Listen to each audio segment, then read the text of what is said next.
Warmth, orange and glowing. The house is feeling like a fortress from the blue darkness of the cold.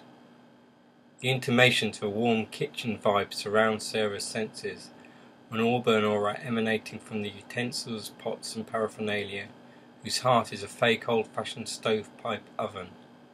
The remains of nature fallen from coats or scraped off boots defrosts into mud on the checkered tiles, contaminating the artificial light as it bounces off the dirt-smeared artificial floor into her retinas. As she removes her coat, Sarah closes her eyes to think, to regain her focus, to absorb the atmosphere, the warmth. Life is woven up from the earth by the sun, she thinks, drawn out in strands and held in tension between sun and earth, between energy and matter. Then the matter is knit together by energy through time. Without anything changing except a little redistribution of energy, the meaning of everything changes, over seconds, years, centuries, eons. But the meaning of the change currently being negotiated between the earth and the sky is not currently being noticed by her. It's sunk too far into the background of her attention, and waits silently at the bottom of her brain. Sarah opens her eyes and shivers, from her shoulders to her elbows, then warms her fingertips over her mouth, as if in prayer for continuing good order.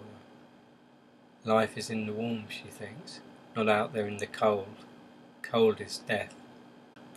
Sarah's used to the warmth, like everyone, it seems. It turns this box into a nest. She smiles as she looks round at her cluttered comfort, all this matter piled up, then blinks as if trying to remember something. Her eyes feel tired in the light. They've already seen too much today, she feels. So she closes them all too briefly to see if she can switch herself off and then back on again. Reboot brain program, she laughs to herself, and tries to imagine nothing. But the black is invaded by light and motion. No reboot available, apparently.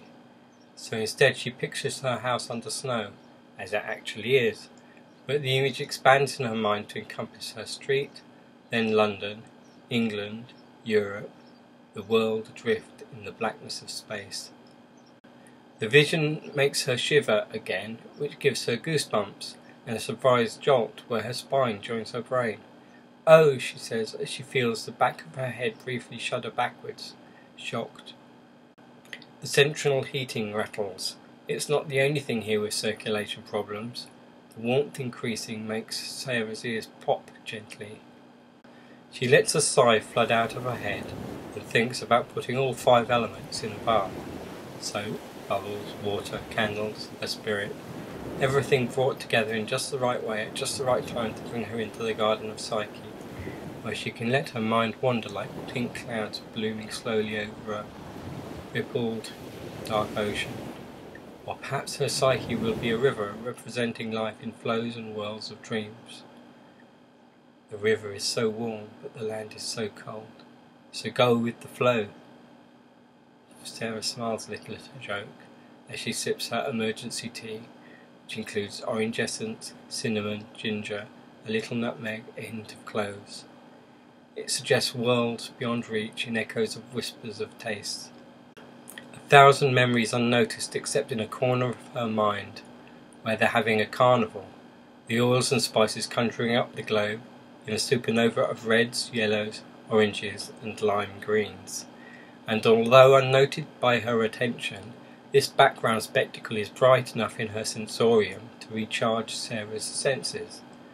The hot oils and water warming the bottom of her mouth, and the perfumed vapour infiltrating her nostrils, combined with the vision of soon being at peace in warm water, the bubbles softly bursting, the soapy aromatic mist enveloping her skin, the softest blanket.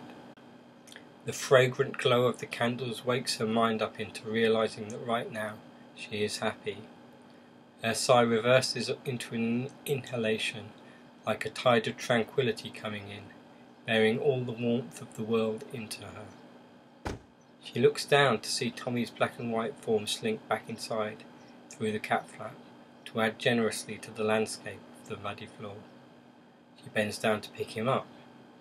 She has a present affinity for nature, she feels, in this atmosphere, coddled from the cold by the central heating, and so she hugs him tightly against her.